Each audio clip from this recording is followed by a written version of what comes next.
So good morning all. Once again for our virtual class. Uh, I expect you to join a little bit earlier.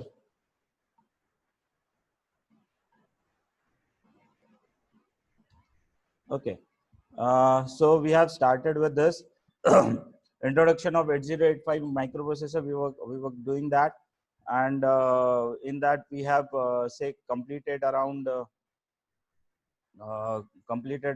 introduction. Then we have studied some of the features. Then we have studied the broad division of uh, say pin configuration of microprocessor 8085, and we were having 6 major blocks that were data bus, address bus, control and status lines, externally generated signals, serial interface, power supply, and clock. So we were broadly divided it into these parts. We have studied around address bus, which is 16-bit wide. Then we have studied a data bus, which is 87 to 80. They are being multiplexed. So these 18 lines are being sometimes used for address, and sometimes they are used for the data. So depending on the requirement, it is being used. So this was the pin configuration. Then we have control lines and status line. I have already told you. Control lines includes read, write. They are active low signals. Then we have input output memory bar. Then we have status lines S1 and S0. Special signals that we are having address latch enabled that is used for to latch the address and data bus as per the requirement. The external latch IC is used for demultiplexing. This is there. Then this is a little bit of block level pin configuration of 8085 that we have already studied. So as you are able to see, higher order address bus A8 to 815. Then we are having AD0 to AD7. That is the same data, same 8-bit wire can be used, bus can be used for data as well as the address. Then we have address latch enable S1, S2, input output, memory bar, read and write bar. Then we have clock output, reset output, interrupt acknowledged, hold acknowledged, and hold. These are for the direct memory access. Ready, interrupt, then reset 5.5, reset 6.5, reset 7.5, trap, and trap. Then SOD, that is serial output data, serial input data. This X1 and X2 are for the crystals, positive supply, and then for ground. So this is what we have studied. Then this is the real pin configuration of 8085. Now if you are able to see here, the last pin of the first lineup, that is the 20th pin is ground and the 40th pin is plus VCC. Then we have X1 and X2, that is pin number 1 and 2, that is for crystal.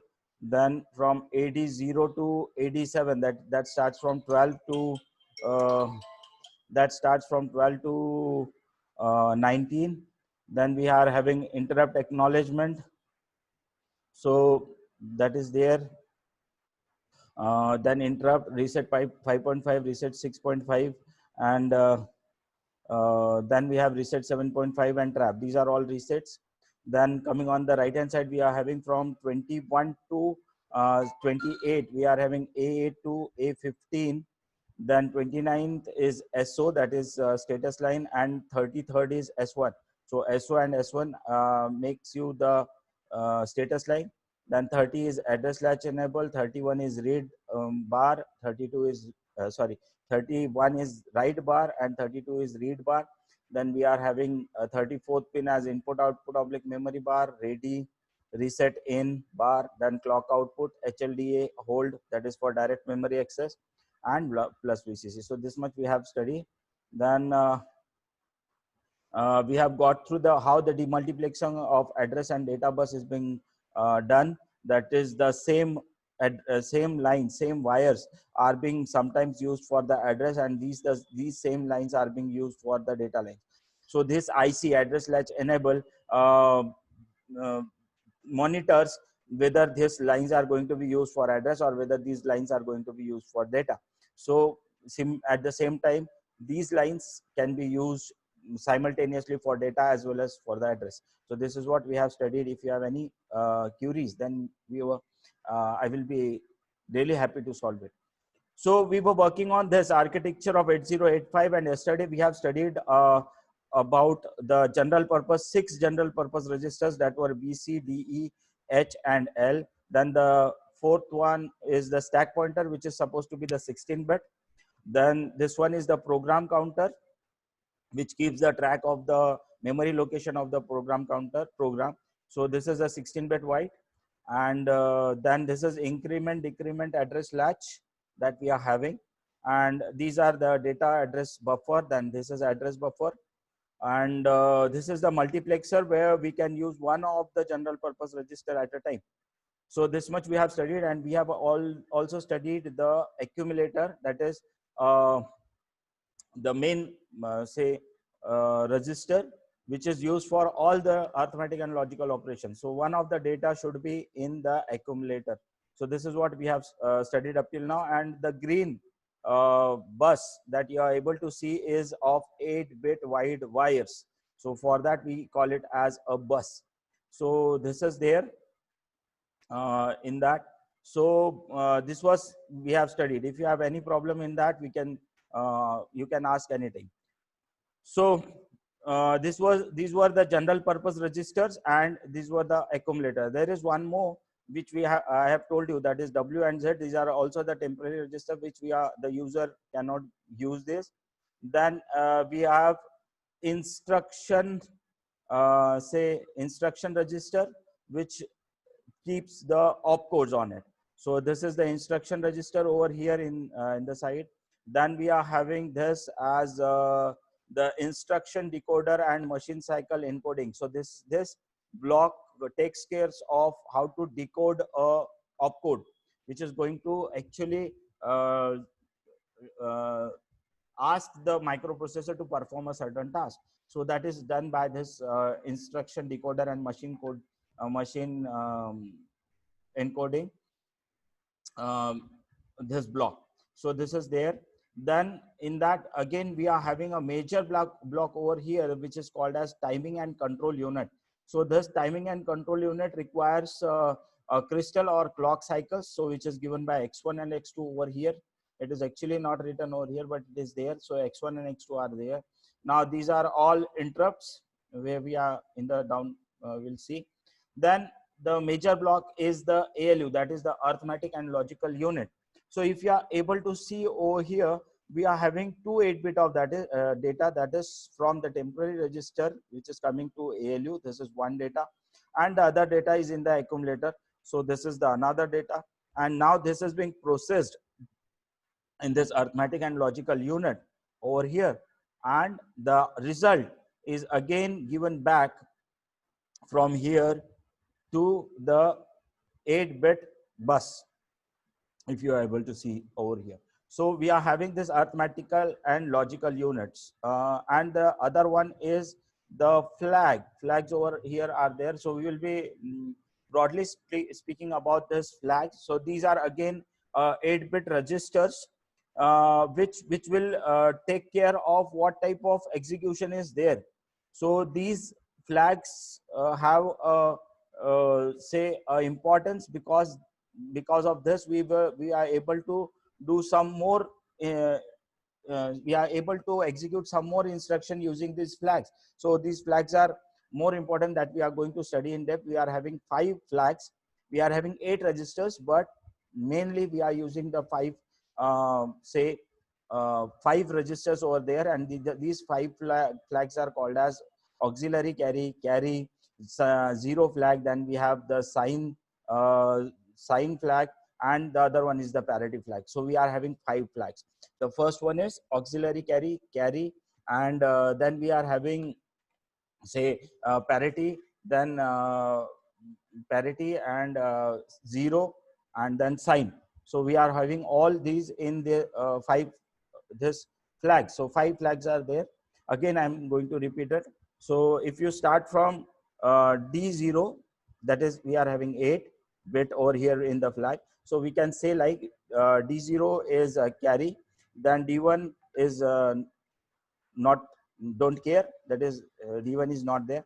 Then we have D2 as parity, and D3 is not there. D4 is auxiliary carry, D5 is not there, D6 is 0, and D7 is sign flag. I will come to it then. So this is all about that, the control ALU and the architecture. Then we are having interrupt control, which is on the top most side. If you are able to see over here, the red block, this is the interrupt. Now these interrupts are from the other peripheral devices which wants to use this microprocessor for their purpose. So they will send some interrupts. So we are having this as interrupt, RST 5.5, RST 6.5, RST 7.5, and trap. So these are 5 interrupts, and this is again not properly shown. This is interrupt acknowledged. So INTA. So interrupt acknowledge is over there. So when there is some sort of interrupt from the peripheral devices, from the other devices to the microprocessor will send a signal to that devices, so that they will come to know that the microprocessor is ready to take their data. So that is being given by this interrupt acknowledge.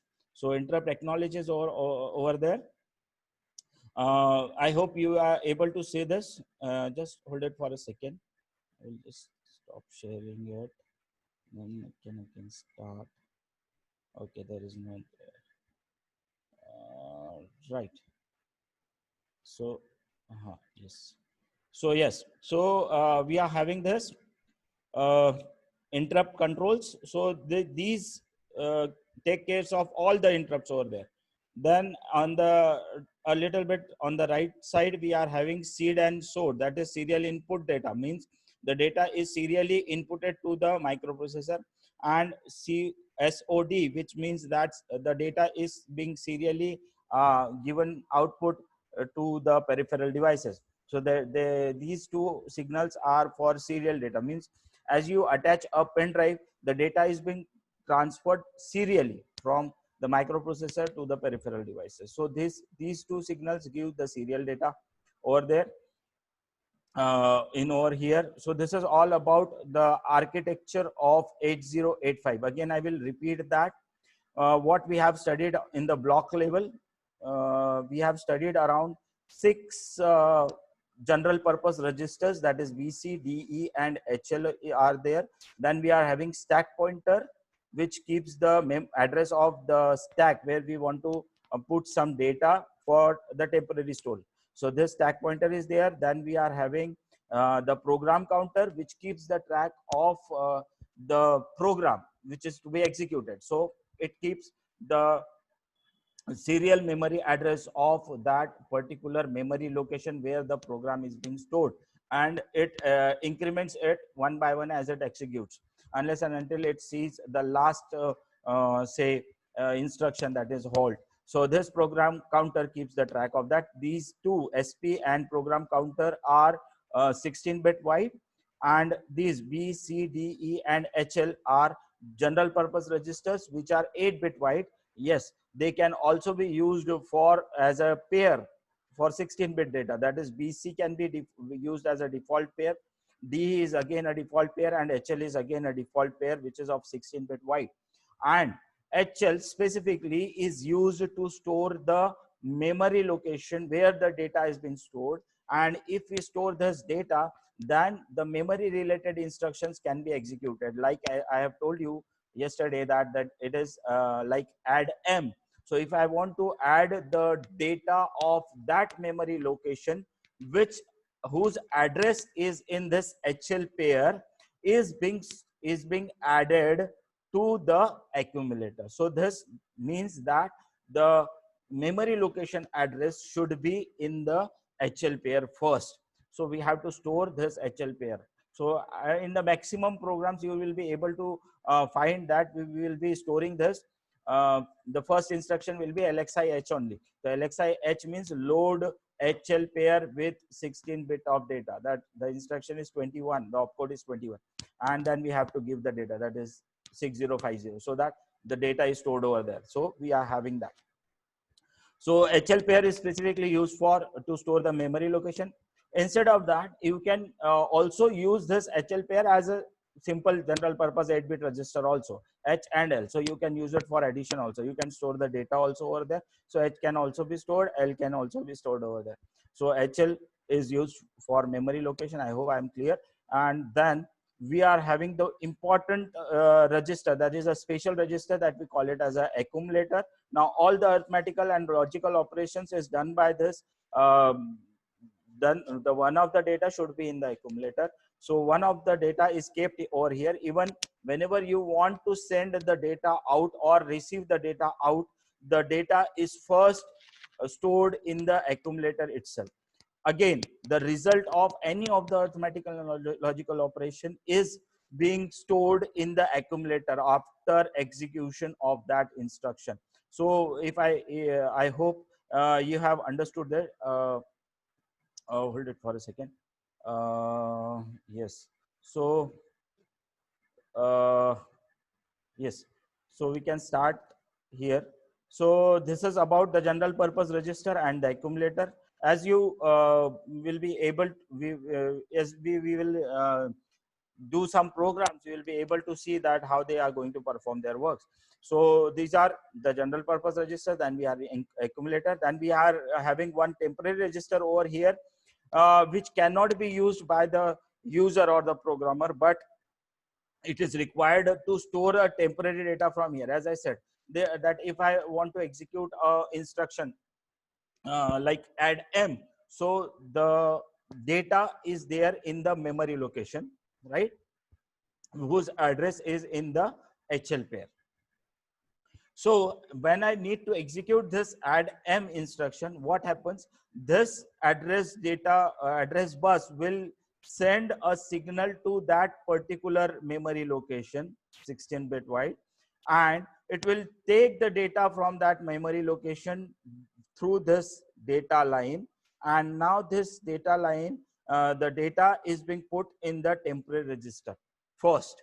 So the data is taken from the memory and then it is being stored in the temporary registers, and then it is being executed, and the addition is done by temporary register, the data in the temporary register and the accumulator, and then it is being added in the arithmetic and logical unit, and the result is again feedback and again given, the result is again stored in the accumulator.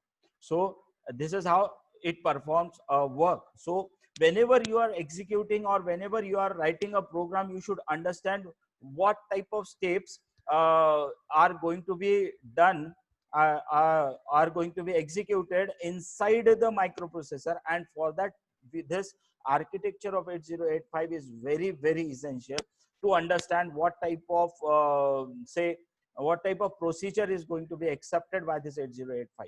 And so this arithmetic and logical unit performs all the arithmetic and logical operations, just like addition, subtraction, increment, decrement, then logical operation like ending, oring, XORing, and increment and decrement. So all type of operations are there.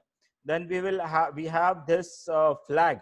So this flag is a 8-bit register, but in that we are going to use 5 registers only. So these flags are very important because they are going to show you what type of status this execution of the particular instruction has done. Means if you have added the data from memory to the accumulator, now whether the result is 0. So if there is a 0, then the flag inside this, that is a 0 flag, will be reset or set accordingly. If the result is in negative, that is sign, so the sign flag will set or reset.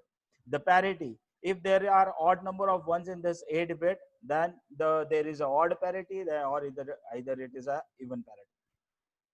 Auxiliary carry, if there is a carry generated from the nibble, that is the 4-bit. So we are having 4-bit and 4-bit like this. So first addition is 4-bit and 4-bit. So if there is a carry generated from this 4-bit, then auxiliary carry will set, otherwise it is reset. So this is what the auxiliary carry has.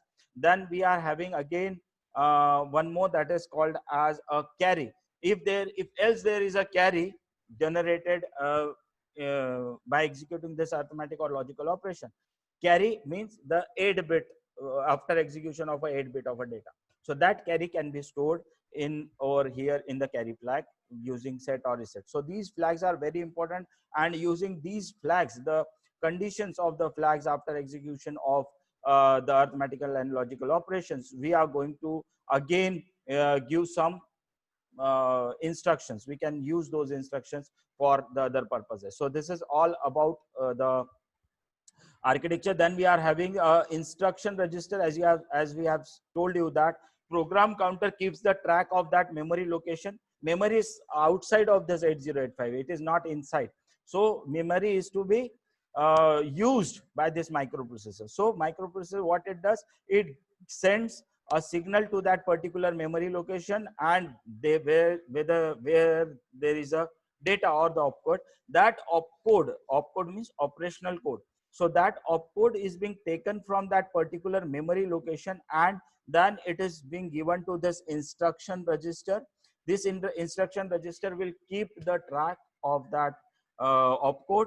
Now this instruction is being decoded over here, and it will generate a machine cycle or pulses, how much cycles it requires, and that much of pulses are given by this timing and control unit, and this timing and control unit is going to control all this. If you are able to see, there is a black wire. That black wire is going to control all these devices. So this black wire is going to control this general purpose registers, serial input output control, interrupt control. Then we are having flags, then arithmetical and logical unit, temporary register, accumulator. Everything is controlled by this timing and control unit. So that is being given over there. So this is about the internal architecture. Then we are having the interrupt control. This is this red one. Interrupt, there are 5 types of interrupt. That is reset 5.5, reset 6.5, reset 7.5, and trap and interrupt. So in all there are 5 interrupts, and this one is the interrupt acknowledge. Actually this is reverse, this should be coming out of it. So interrupt acknowledge is a signal given by the microprocessor to the other peripheral devices to show that the interrupt has been acknowledged by the microprocessor and it is being ready for the peripheral device to use it. So this signal is given by these are the interrupts. Then we are having serial input and serial output control, which has 2 lines. That is SID, serial input data, which is given by the peripheral devices to the microprocessor. Similarly, it has SOD, that is serial output data, which is given by the microprocessor to the peripheral device, that is serial output data. So these are the 2 signals. Then we are having this timing and control unit. This timing and control unit gives the clock pulses to all these devices, and accordingly these clock pulses controls the function of all these blocks.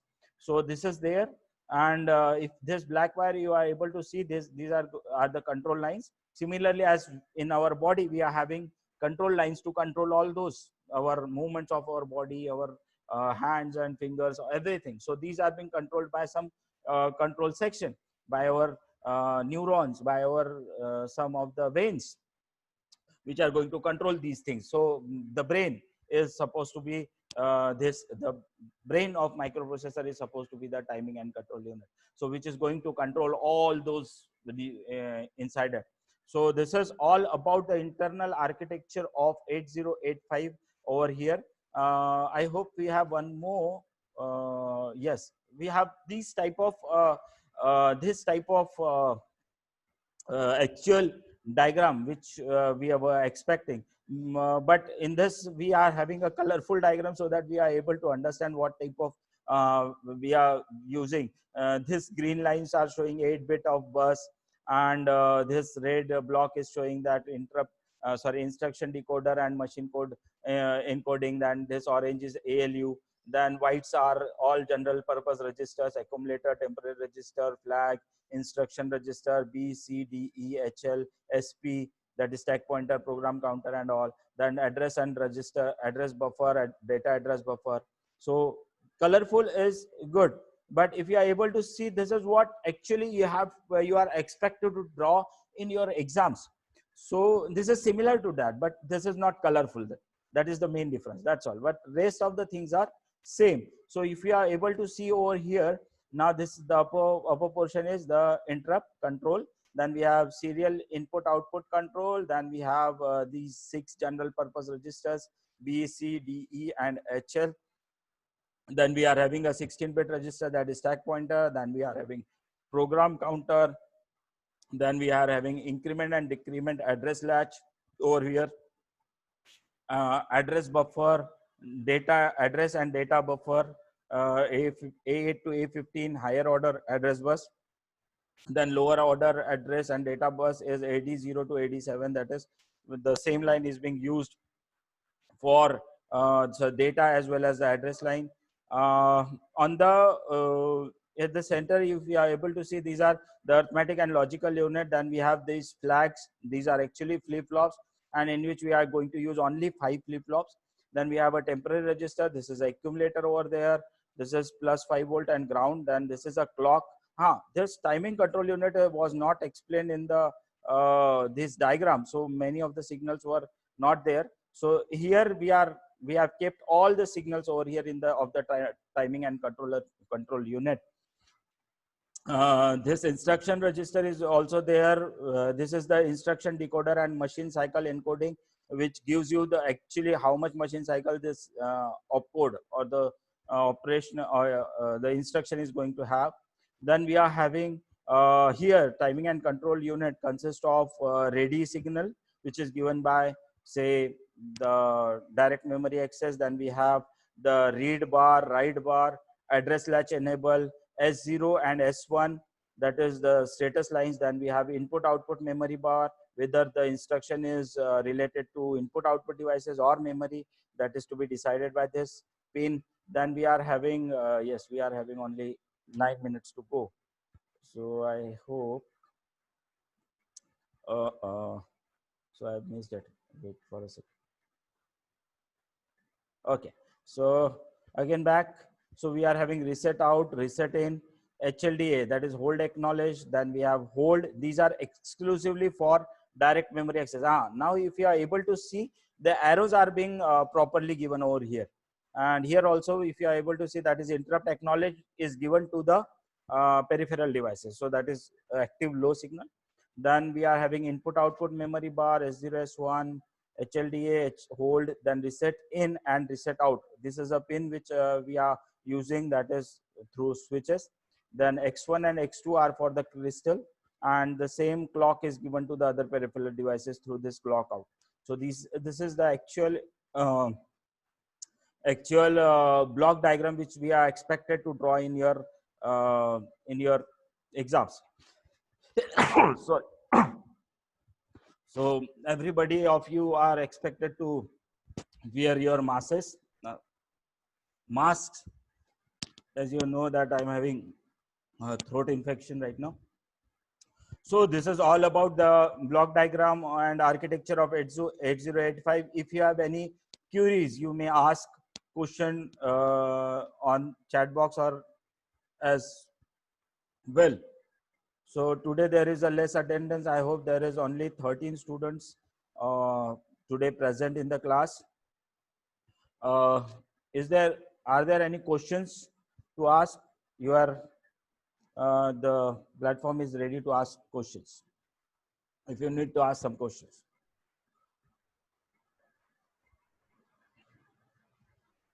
Okay. Now, if you don't have any questions, so I expect I should be asking you questions on that. So can everybody start your video, please? Can everybody start your video?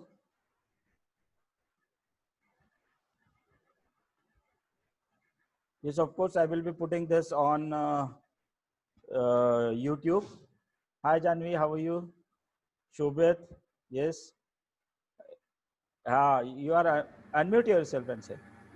Janvi, unmute yourself. Yes, sir. Yes. Hello, sir. Radhika, how are you? 8085 is supposed to be the first microprocessor, 8-bit microprocessor on which we are performing programs.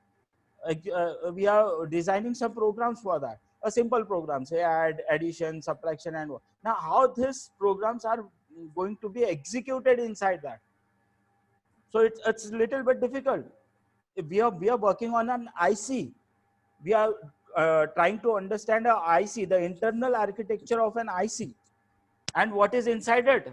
So it's actually a complicated circuit inside it, because we are having n number of say transistors inbuilt inside it. So it's very difficult. So for that, what we have done is we have designed it in terms of a block level diagram, so that we are able to understand. So we are having a 8-bit bus, as I've told you. Then we are having a small blocks like registers. So we have an accumulator. Then we have B register. We have C register. Then we have D register. As we go on performing some of the programs, then you will be understanding the actual use of this architecture. Now, what happens now? Unless and until we are going to perform this program, this is going to be dull. So it remains always like that. So say, along with this, we are expected to do some programs also. So we will try to do some programs also, a simple program. And for that, I request you all to just download 8085 programming app on your say mobiles, and I will be giving a small programs on that, a simple programs, and then I will be coming back again to this architecture section, and then I will be telling you that how these programs are being executed actually when we are expecting this program. So unless and until you understand the internal architecture of 8085, this is seriously going to be very difficult for you to understand, right? So because everything is new over here. So yes, of course. So we are having very less time now. Still, just go on recalling it, and I will be keeping it. Means every time whenever I start, I'm revising it. So I request you to be in touch. Sao is not present actually. Sao is regularly absent. So we have to give the data also for that. So I am taking this data also for our record. Okay. Shall we stop now? Okay. Take care. Yes, sir. Be in touch, and create some questions. Unless and until you ask questions, I hope you won't understand things. It doesn't make sense when you say like, yeah, I don't understand anything. Yes, of course, because it's really difficult, because it is an overall, and it's a new topic. So it's really difficult. But when we'll use it, then you'll understand. Yes, I will be definitely going to show you the kit also. In that sense, where is that IC and how we are going to use. Unless and until we are going to use that, we won't be able to understand. So we'll be using that also. Since we are working on virtual platforms, so it's very difficult to show, because while teaching offline, we used to show that yes, this is that microprocessor kit where we are studying, this is that block diagram, internal architecture, and everything. So that is what I used to show, right? So by now I hope it's clear for you all. Might be बाकी जो 6 लोग हैं वो सो रहे हैं, तो उन लोगों हाँ चलो, take care, be healthy, be safe, and be at home. ठीक है, चलो, I'll be Yes, showing you sir. microprocessor kit tomorrow. Bye, good day. Okay, sir. हाँ, good day. Yes, sir. Bye, sir. Bye bye.